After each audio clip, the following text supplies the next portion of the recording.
Hello, hello. This is Cathi with Cathi Audiobooks and High Horse Press, and welcome to Episode 7 of Black Beauty by Anna Sewell. Jon Manley is quite angry with Joe about the care he gave to Black Beauty when he came back from his journey with the doctor. Joe Green takes a man to task after seeing how cruelly he treated his horse. Birtwick Park is sold, and the horses are now going to new homes. Here we go.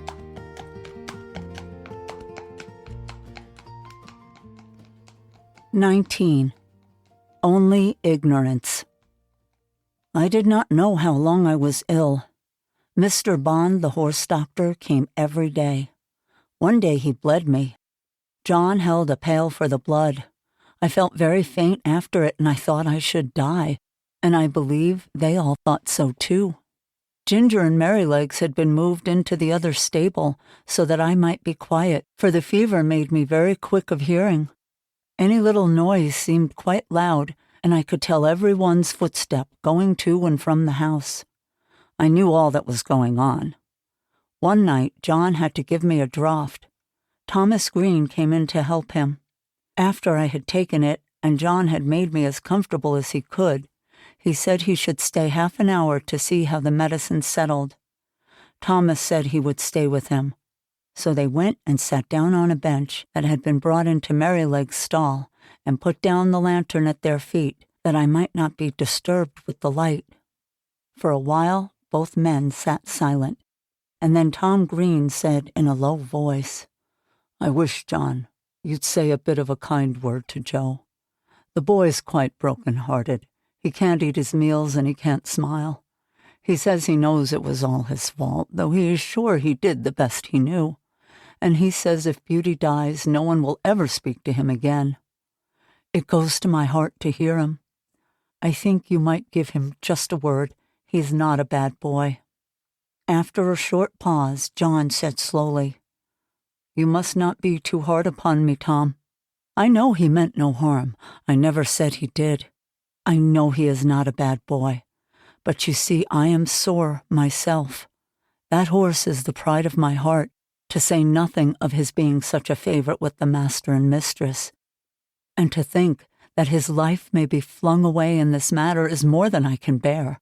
But if you think I am hard on the boy, I will try to give him a good word tomorrow. That is, I mean if Beauty is better." "Well, John, thank you. I know you did not wish to be too hard, and I am glad you see it was only ignorance." John's voice almost startled me as he answered, "Only ignorance? Only ignorance? How can you talk about only ignorance? Don't you know that it is the worst thing in the world next to wickedness? And which does the most mischief, heaven only knows. If people can say, 'Oh, I did not know, I did not mean any harm,' they think it's all right. I suppose Martha Mulwash did not mean to kill that baby when she dosed it with Dalby and soothing syrups, but she did kill it, and was tried for manslaughter." "And serve her right, too," said Tom. "A woman should not undertake to nurse a tender little child without knowing what is good and what is bad for it." "Bill Starkey," continued John, "did not mean to frighten his brother into fits when he dressed up like a ghost and ran after him in the moonlight, but he did. And that bright, handsome little fellow that might have been the pride of any mother's heart is just no better than an idiot, and never will be if he lives to be 8 years old. You were a good deal cut up yourself, Tom, 2 weeks ago, when those young ladies left your hothouse door open, with a frosty east wind blowing right in. You said it killed a good many of your plants." "A good many," said Tom. "There was not one of the tender cuttings that was not nipped off. I shall have to strike all over again, and the worst of it is that I don't know where to go to get fresh ones. I was nearly mad when I came in and saw what was done."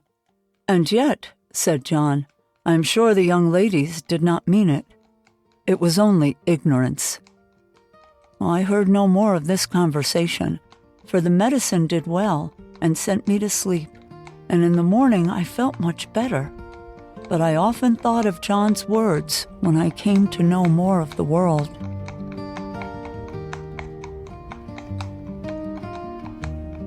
"20. Joe Green. Joe Green went on very well. He learned quickly and was so attentive and careful that John began to trust him in many things. But, as I have said, he was small of his age, and it was seldom that he was allowed to exercise either Ginger or me. But it so happened one morning that John was out with Justice in the luggage cart, and the master wanted a note to be taken immediately to a gentleman's house about 3 miles distant, and sent his orders for Joe to saddle me and take it, adding the caution that he was to ride steadily. The note was delivered, and we were quietly returning when we came to the brick field. Here we saw a cart heavily laden with bricks. The wheels had stuck fast in the stiff mud of some deep ruts, and the carter was shouting and flogging the 2 horses unmercifully. Joe pulled up. It was a sad sight. There were the 2 horses straining and struggling with all their might to drag the cart out, but they could not move it. The sweat streamed from their legs and flanks. Their sides heaved, and every muscle was strained, while the man, fiercely pulling at the head of the 4-horse, swore and lashed most brutally. "Hold hard," said Joe. "Don't go on flogging the horses like that. The wheels are so stuck that they cannot move the cart." The man took no heed, but went on lashing. "Stop! Pray stop!" said Joe. "I'll help you lighten the cart. They can't move it now." "Mind your own business, you impudent young rascal, and I'll mind mine." The man was in a towering passion, and the worse for drink, and laid on the whip again. Joe turned my head, and the next moment we were going round at a gallop toward the house of the master brickmaker. I cannot say if John would have approved of our pace, but Joe and I were both of one mind and so angry that we could not have gone slower. The house stood close by the roadside. Joe knocked at the door and shouted, "Hello, is Mr. Clay at home?" The door was opened, and Mr. Clay himself came out. "Hello, young man. You seem in a hurry. Any orders from the squire this morning?" "No, Mr. Clay, but there's a fellow in your brickyard flogging 2 horses to death. I told him to stop, and he wouldn't. I said I'd help him to lighten the cart, and he wouldn't, so I have come to tell you. Pray, sir, go." Joe's voice shook with excitement. "Thank you, lad," said the man, running in for his hat, then pausing for a moment. "Will you give evidence of what you saw if I should bring the fellow up before a magistrate?" "That I will," said Joe, "and glad to." The man was gone, and we were on our way home at a smart trot. "Why, what's the matter with you, Joe? You look angry all over," said John, as the boy flung himself from the saddle. "I am angry all over. I can tell you," said the boy, and then in hurried, excited words he told all that had happened. Joe was usually such a quiet, gentle little fellow that it was wonderful to see him so roused. "Right, Joe. You did right, my boy, whether the fellow gets a summons or not. Many folks would have ridden by and said it was not their business to interfere. Now I say that with cruelty and oppression, it is everybody's business to interfere when they see it. You did right, my boy." Joe was quite calm by this time, and proud that John approved of him, and cleaned out my feet and rubbed me down with a firmer hand than usual. They were just going home to dinner when the footman came down to the stable to say that Joe was wanted directly in Master's private room. There was a man brought up for ill-using horses, and Joe's evidence was wanted. The boy flushed up to his forehead, and his eyes sparkled. "They shall have it," he said. "Put yourself a bit straight," said John. Joe gave a pull at his necktie and a twitch at his jacket, and was off in a moment. Our master, being one of the county magistrates, cases were often brought to him to settle, or say what should be done. In the stable, we heard no more for some time, as it was the men's dinner hour. But when Joe came next into the stable, I saw he was in high spirits. He gave me a good-natured slap and said, "We won't see such things done, will we, old fellow?"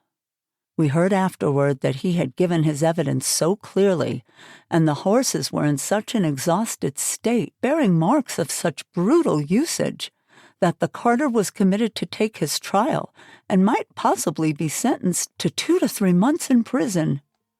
It was wonderful what a change had come over Joe. Jon laughed and said he had grown an inch taller in that week, and I believe he had.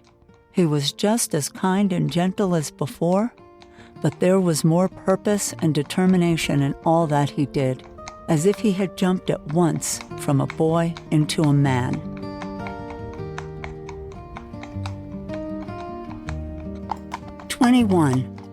The Parting. Now I had lived in this happy place 3 years, but sad changes were about to come over us. We heard from time to time that our mistress was ill. The doctor was often at the house, and the master looked grave and anxious.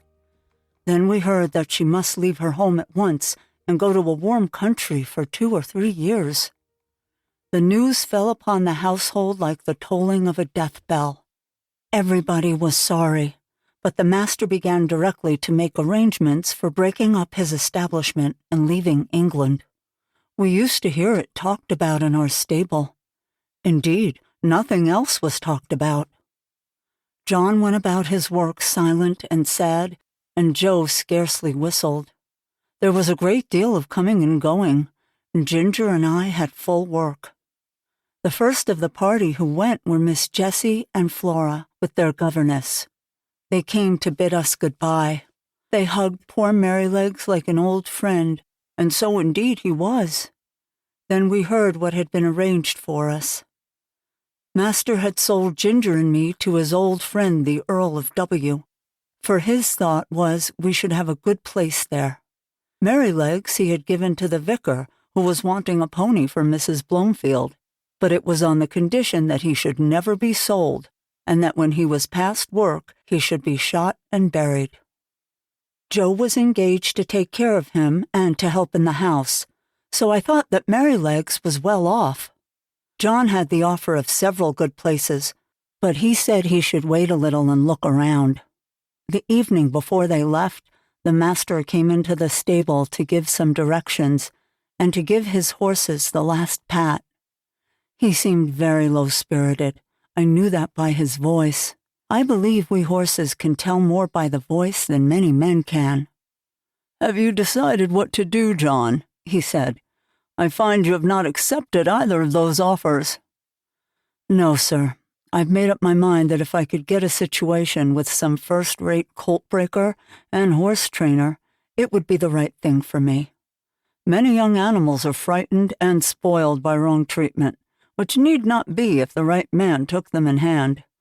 I always get on well with horses, and if I could help some of them to a fair start, I should feel as if I were doing some good work. What do you think of it, sir?" "I don't know a man anywhere," said Master, "that I should think so suitable for it as yourself. You understand horses, and somehow they understand you, and in time you might set up for yourself. I think you could not do better. If any way I can help you, write to me. I shall speak to my agent in London and leave your character with him." Master gave Jon the name and address, and then he thanked him for his long and faithful service. But that was too much for Jon. "Pray don't, sir. I can't bear it. You and my dear mistress have done so much for me that I could never repay it. But we shall never forget you, sir, and please God, we may some day see the mistress back again like herself. We must keep up hope, sir." Master gave Jon his hand, but he did not speak, and they both left the stable. The last sad day had come. The footman and the heavy luggage had gone off the day before, and there were only Master and Mistress and her maid. Ginger and I brought the carriage up to the hall door for the last time. The servants brought out cushions and rugs and many other things, and when all were arranged, Master came down the steps carrying the mistress in his arms. I was on the side next to the house and could see all that went on. He placed her carefully in the carriage while the house servants stood round crying. "Goodbye again," he said. We shall not forget any of you." And he got in. "Drive on, Jon." Joe jumped up, and we trotted slowly through the park and through the village, where the people were standing at their doors to have a last look and to say, "God bless them." When we reached the railway station, I think Mistress walked from the carriage to the waiting room. I heard her say in her own sweet voice, "Goodbye, Jon. God bless you." I felt the rein twitch, but Jon made no answer. Perhaps he could not speak. As soon as Joe had taken the things out of the carriage, Jon called him to stand by the horses while he went on the platform. Poor Joe! He stood close up to our heads to hide his tears. Very soon the train came puffing up into the station. Then 2 or 3 minutes, and the doors were slammed to. The guard whistled, and the train glided away, leaving behind it only clouds of white smoke and some very heavy hearts. When it was quite out of sight, Jon came back. "We shall never see her again," he said. "Never." He took the reins, mounted the box, and with Joe drove slowly home. But it was not our home now.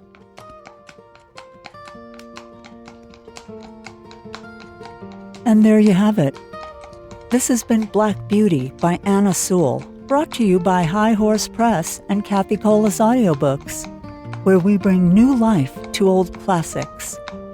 If you enjoyed this episode, make sure to follow this podcast or subscribe wherever you listen, and leave a review to help other listeners discover these timeless stories. Join me next week as Black Beauty's journey continues. As always, thank you for listening.